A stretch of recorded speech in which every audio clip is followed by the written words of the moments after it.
काला साया। यूं तो बनारस घाट अपनी खूबसूरती के लिए बहुत प्रचलित है, पर घाट के किनारे कई राज लिए बैठे हैं। ये कहानी शुरू होती है बनारस के घाट के पास बने ममता निवास से, जहाँ प्रिया लाल जोड़े में ममता के घर उसकी बहू बनकर आती है। आओ आओ बहू, घर को अपने पैरों से पवित्र करो। ममता घर की दहलीज पार कर ही रही होती है कि अचानक एक बहुत गंदी सी बात पूरे घर में फैल जाती है।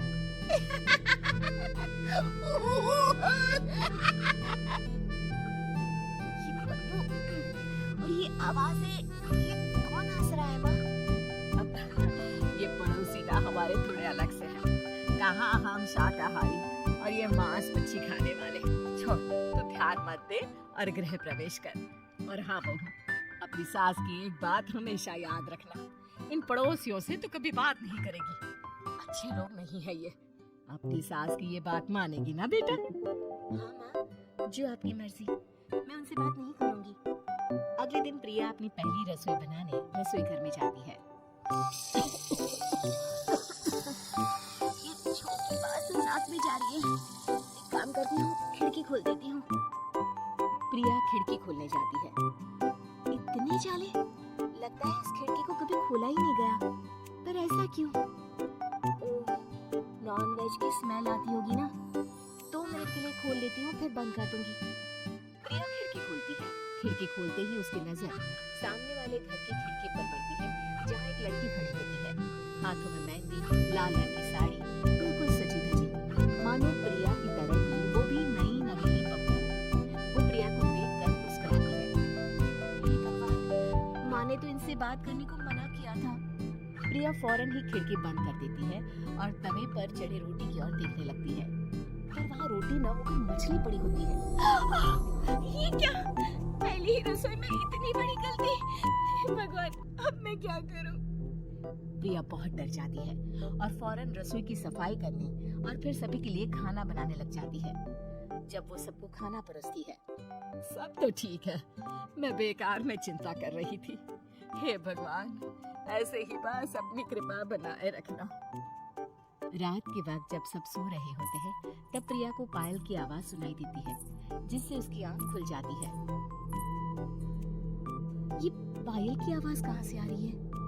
प्रिया उठकर उस आवाज के पीछे छत की सीढ़ियों तक जाती है। तभी उसे बच्चे की रोने की आवाज आती है। प्रिया छत पर जाती है तो क्या देखती है? वही लाल साड़ी वाली लड़की अपनी गोद में एक नवजात बच्चे को घुमा घुमा कर सुला रही है। तभी प्रिया की नजर उसके पेट पर पड़ती है। ओह गॉड, ये तो प्रेग्नेंट भी है। सुनिए, बच्चा सो नहीं रहा है क्या? मैं कुछ मदद करूं? नहीं नहीं, आपके घर वालों को अच्छा नहीं लगेगा, मैं संभाल लूंगी। स्नेहा की गोद से बच्चा हाथ मारकर प्रिया की गोद में आने को छटपटाने लगता है। दोनों घर अगल बगल में बने होने के कारण प्रिया उस बच्चे को गोद में ले लेती है। प्रिया के पास आते ही वो सो जाता है। बच्चे का वो स्पर्श रात भर प्रिया भूल नहीं पाती और अगली सुबह वो छत पर कपड़े सुखा रही होती है। तभी उसे एक औरत इशारा करके बुलाती है। स्नेहा कह रही थी, बाबू तुम्हारी गोद में आते ही सो गया। मैं गौरी, स्नेहा की माँ हूँ। बहू, घर आना, बाबू को खिला भी लेना। शाम को जब घर पर कोई नहीं रहता, बच्चे से मिलने के लिए प्रिया छिपकर अपनी पड़ोसन के घर चली जाती है और कुछ देर बच्चे को खिलाकर वापस लौट आती है। इसके कुछ दिन बाद ही प्रिया को पता चलता है कि वो माँ बनने वाली है। ममता की खुशी का ठिकाना नहीं रहता।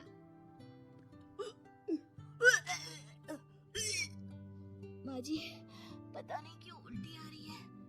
प्रिया भागती हुई वॉशरूम में जाती है तो हरी और लाल रंग की उल्टी करती है। उस उल्टी में से कीड़े निकलते हैं। ये क्या? खून और ये कीड़े! माँ! माँ! प्रिया की आवाज सुनकर ममता दौड़ कर आती है, पर बेसिन में कुछ नहीं होता। प्रिया हक्की बक्की रह जाती है। ये सब क्या हो रहा है? प्रिया घबरा जाती है और अपने कमरे में जाकर सो जाती है। डर के कारण वो इतनी थक जाती है कि उसकी आंख लग जाती है। तब उसे ऐसा लगता है उसके पेट पर मानो कोई बैठा हुआ हो। कौन है?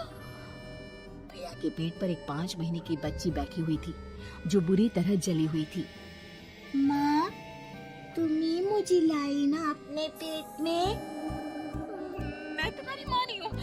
कौन हो तुम? माँ, तरह से 6 महीने पेट में रहने को भी मुझे नहीं मिला।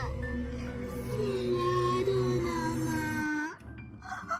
बचाओ बचाओ माँ। ममता दौड़कर कमरे में आती है।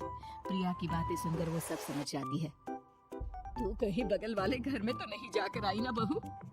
मुझे माफ कर दो, मैं गई थी माँ। उस घर में सब मरे हुए हैं बहू। कई साल पहले स्नेहा उस घर में बहू बनकर आई थी। कुछ ही दिन में वो एक बच्चे को जन्म देने वाली थी। पूरा घर बच्चे के आने की खुशी में खोया था। एक दिन अचानक उस घर में आग लग गई। सब बुरी तरह जलकर मर गए। गौरी आज भी नानी बनने का इंतजार कर रही है और इसीलिए स्नेहा ने अपना अजन्मा बच्चा तुम्हारी कोख में डाल दिया। ममता ये कह रही होती है कि पीछे से उसके पैरों को एक बच्चा पकड़ लेता है। दादी, माँ, स्नेहा की गोद में यही बच्चा था। ये बच्चा कौन है फिर? तेरी मौत है। ये भी दादी। जिस चीज का ममता को डर था वही हो गया।